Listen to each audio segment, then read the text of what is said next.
keep it 100 because it's time for Hub's Huddle Podcast. Listen to the man that talks sports from football to basketball 24/7, 365. He is known as the average Joe that knows more than average about sports. What's up, man? Ladies and gentlemen, please welcome your host, Hub. What's up, everybody? It's Thursday afternoon, September 17th, 2020. Had our first week of football. It was great. Some upsets, some letdowns. We're gonna get into all of it, man. NBA, man. Wow. NBA, man. Oh, man. Wow. Tuesday night, man. Clippers and Nuggets, man. Game 7. Oh, man. The Clippers, man, they choked, man.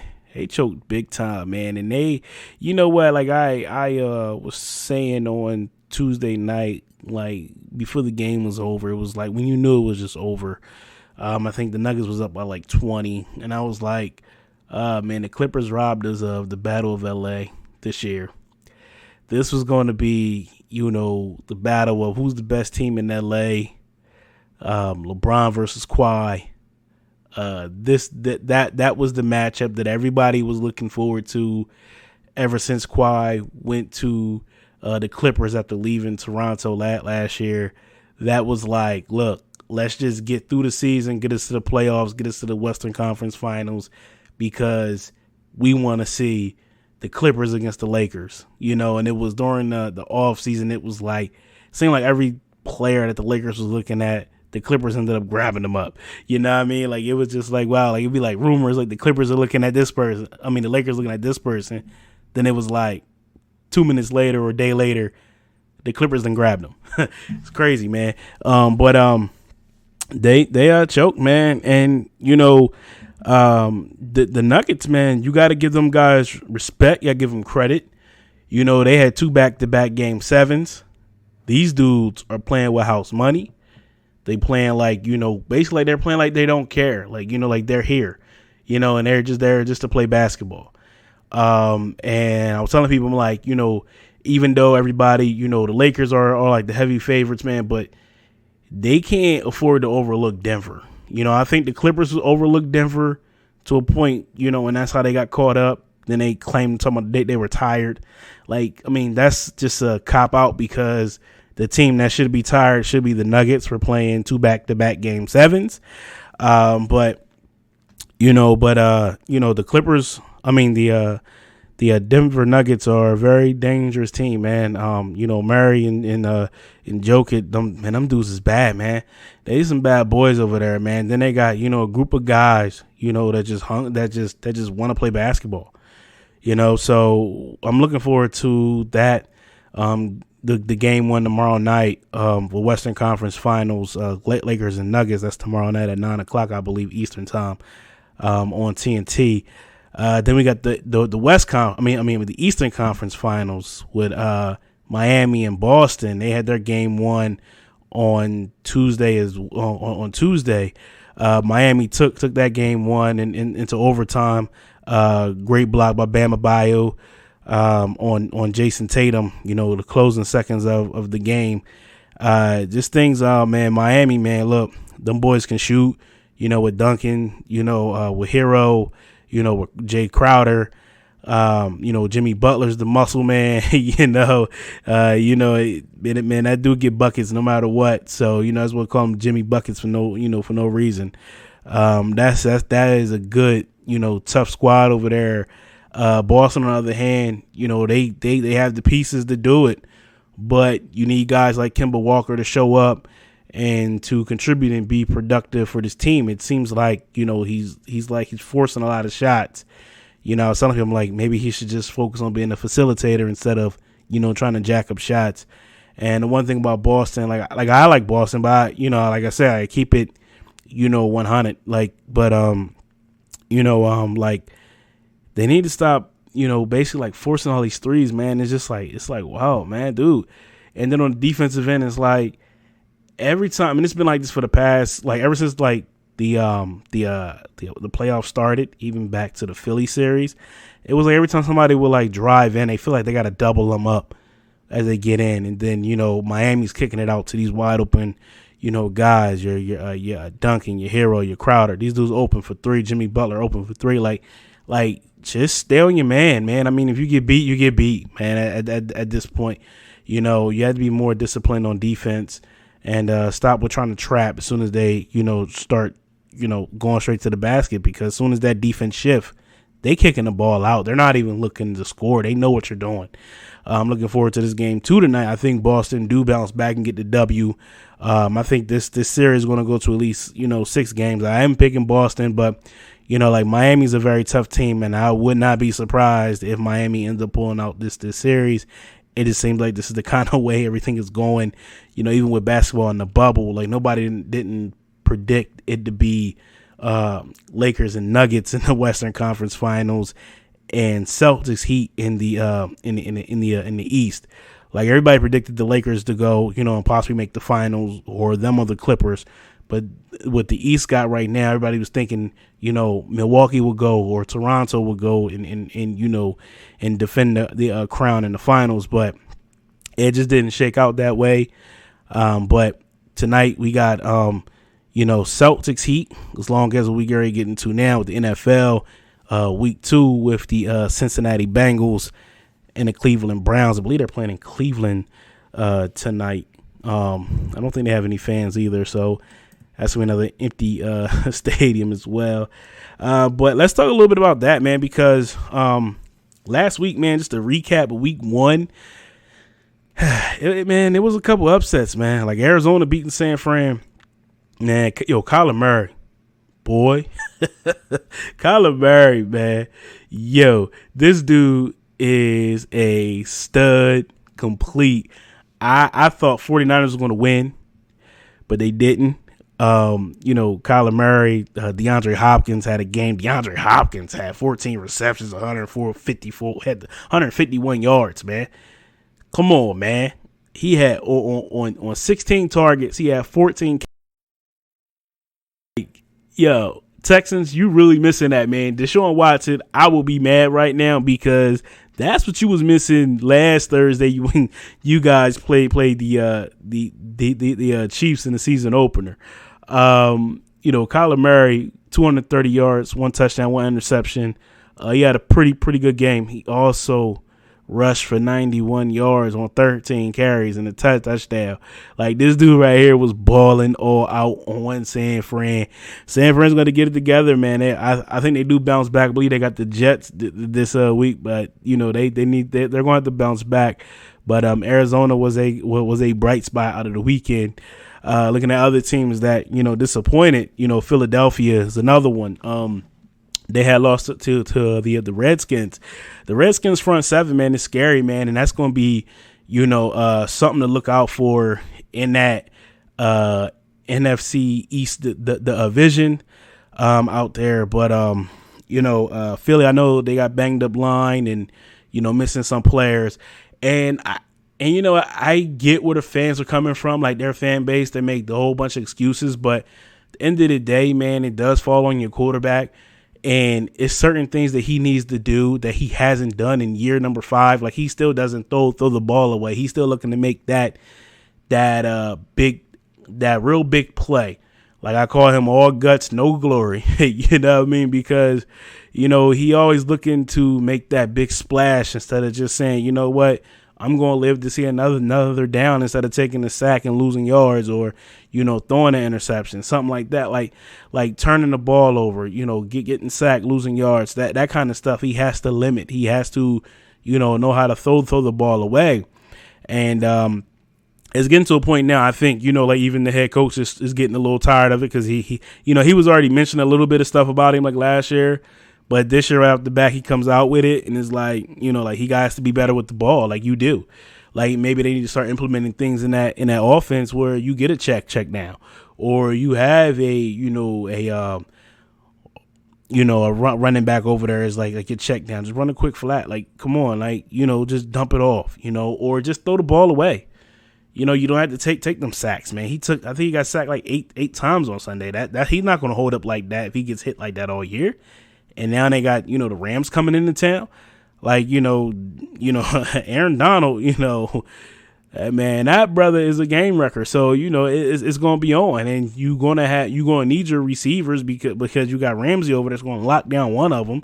So, I mean, it's going to be interesting to see, this week how they're going to play, week 2 as well. And just like with the Cowboys, like, they shot themselves in the foot on Sunday Night Football. They went for it on it was like a 4th and 3, and they decided to go for it instead of kicking the field goal. You kick the field goal, it's a tie game. So that means that last drive that they had at the end of the game, you could have been playing to win the game possibly instead of trying to play the game to tie it up when you could have had the tie already. Like, your defense was holding it down. It's just that, a stupid call to not kick a field goal. So I don't understand that as well. So that's stuff they got to get cleaned up as well. They move on to, down there in Tampa with the Saints. Now, it was kind of hard for me to watch Tom Brady in a Buccaneers jersey. Like, I was sitting back and I was like, it feels like, I said, this must be the feeling that people get when they see their ex in another relationship, man. Hold on. That must be the feeling, because like I felt real weird. Like I couldn't cheer for him and I couldn't boo him. I was just staring at him, and it was like, whoa. But it was like, as the game, like that first drive was good, and he came down, he scored, spiked the ball, but as the game went on, I was looking at him like, yo, man, my guy don't have that fire in his eyes no more. Like what I'm used to seeing out of Tom Brady. Even like when the team is down, Tom is pumping up, the bench, his linemen, his guys. Like, come on, we gotta go. Like, it was just different. It was like, dog. Well, I mean, it felt like it was like one of them things like where you like tell somebody like you shouldn't do something and they go ahead and do it. That's the way I felt on Sunday, and I hope I don't feel like this all year. Like I'm, you know what I mean? Like I don't want him to go out, but Bernard Hopkins, I don't want him to go out like that. Like his last fight as Bernard Hopkins got knocked out of the ring. I don't want Brady to go out like that just to go out sad. But at the end of the day, I'm just like, man, that's not my guy. And I look at Gronk, and I'm like, yo, he's little now. Like he's not that big dude that was like, you catch the ball, he still got speed, got power. He running jokers over. It wasn't. It was just like, dude, like, come on, man, like, chill. But I think they're gonna get it together this week. They got the Panthers. I mean, me knowing how Tom Brady is, but I know he's gonna fire it up on Sunday. But moving on, man, some of the bright spots of week 2. Week 1. Of course, we had the Chiefs on Sunday on Thursday. I talked about that last week. But the Baltimore Ravens, man, them boys look good. Them boys look good. Them boys look good. Both sides of the ball, man. They're gonna be a threat, and they still a threat in the AFC. To the Kansas City Chiefs, man. That Lamar Jackson, man, he a bad boy, man. They beat Cleveland like a dog, and it's just crazy because their mascot's a dog. But they beat Cleveland. They beat Cleveland like a dog, man.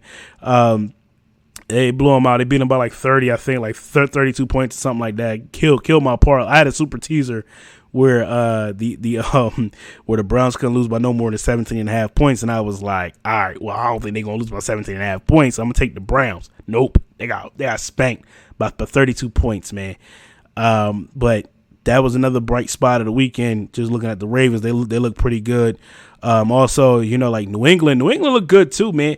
I'm a Pats fan, but just analyzing the game, like a lot of people predicted them to lose to like the Dolphins, but they and then like the fan base and people in general that after they saw that game, they automatically start like making assumptions, and I'm sitting back like, well, you gotta look at it like they took what Miami don't do well, and they just exposed it. Like Miami can't stop the run. If you notice all these acquisitions that they got in the offseason for the defensive front, they got a whole bunch of pass rushers. You got Kyle Van Noy, who was in New England last year. You got what's the other? E-Rob. All those guys that was they got a couple guys in New England, a couple guys from somewhere else.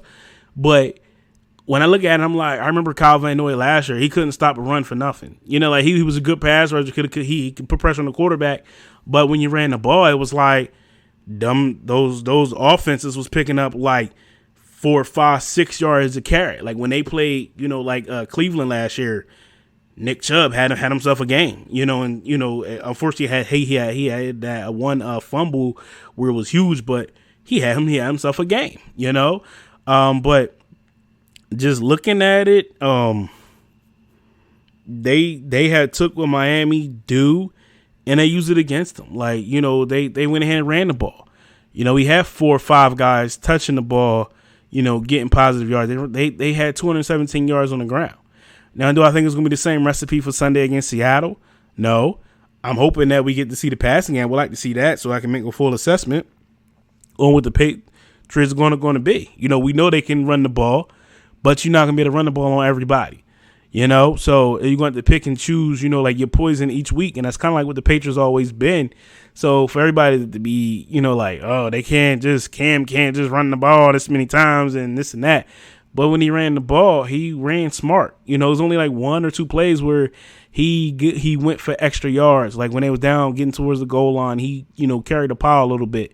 But other than that, Cam was sliding. He did take like a sack, which, he has to get better because he didn't really read where it was coming from. The guy just came scot-free right in there and just hit him.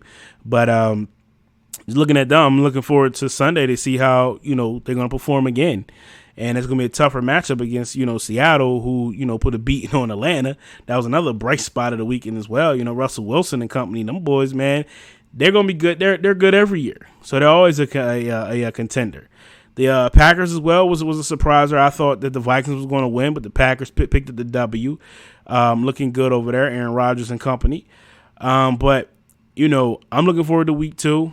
It's some good matchups, but let's talk about Thursday Night Football tonight.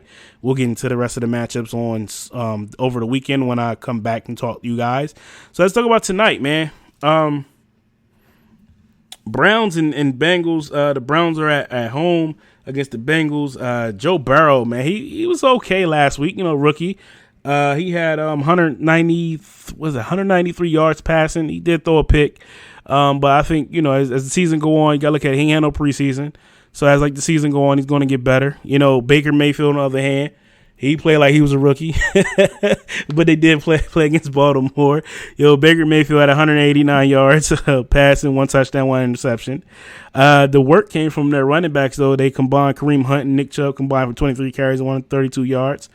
But you need to see a lot more out of that. And plus, Baker Mayfield in that passing game with Landry and Odell Beckham Jr., even though there's been some rumors about about Cleveland looking to trade Odell. Who knows what's going to happen there. But you need to showcase him tonight if you're going to trade him, because you need to, let teams know, like, hey, this dude's still a bad boy. Even though we do know, but you do need to advertise him if you're trying to trade him. But tonight, though, it's some stars here, but it's just like it ain't got that hypeness to it, because it's Browns and Bengals. Like, you got Joe Burrow, the rookie, number 1 overall draft pick. You got Joe Mixon, that boy, he's a bad boy too running the ball. He needs to see a lot of touches tonight. I don't know how he's going to fare against that Cleveland Browns defense, but he needs his touches. You got AJ Green over there, flip side Browns. You got Baker Mayfield. You got Odell Beckham. You got Landry. You got Nick Chubb. You got Kareem Hunt. A dynamite backfield in those 2 guys. It should be a lot of points on paper, but I don't think so. I think it's going to be like one of those games. Like, Thursday night games are pretty much always kind of slow down a little bit, but I'm going to give a score. I got the Browns tonight. This is kind of like a must-win for them, especially after getting dumped last week. I don't really think this is a must-win for Cincinnati because, they're still rebuilding, getting their things together. But the Browns should be a playoff team. They should have been a playoff team. There's no reason why that they shouldn't have, a good record, especially with all that talent over there. Is it the coaching? Is it the players? Who knows, man? But something gonna have to change over there, or you will start seeing them clearing house. But give me the Browns though tonight. Give me a score of 17-13 over the Bengals. It's gonna be a close game, but like I said, AFC North division game, close. But the Browns take it tonight, in my opinion. So that's what I'm going to close out with today, guys. I will be back on the weekend to discuss the remaining my remaining picks. Oh, last before I forget, last week I went 10-6 on my picks. Yes, 10-6, starting the year off right with 10-6. Now let's see if I can improve on that. So before we close, let me throw my own plug in. Hey, gentlemen, if you guys are looking for something for your beard balm, beard oil, check out Hub's Beard Products. Yeah, that's my stuff. That's what I use. Hub's Beard Products at www.hubsbeardproducts.com. That's www.hubsbeardproducts.com. You can check me out on Instagram at Hubs Beard Products. You can also check me out on Instagram at Hubs Huddle. You can check me out on Twitter at Hubs Huddle. You can check me out on Facebook at Hubs Huddle. That's the sports page for the beard balm and oil products on Facebook. That is Hubs Beard Products on Facebook. Check us out, like the page, talk to us, let us know what's going on. So until next time, man, you guys be safe. Enjoy the NFL tonight. Enjoy the NBA tonight. Enjoy the NBA tomorrow night. And we got college football as well. So until next time, man, y'all be safe, be good, and y'all take it easy. Peace.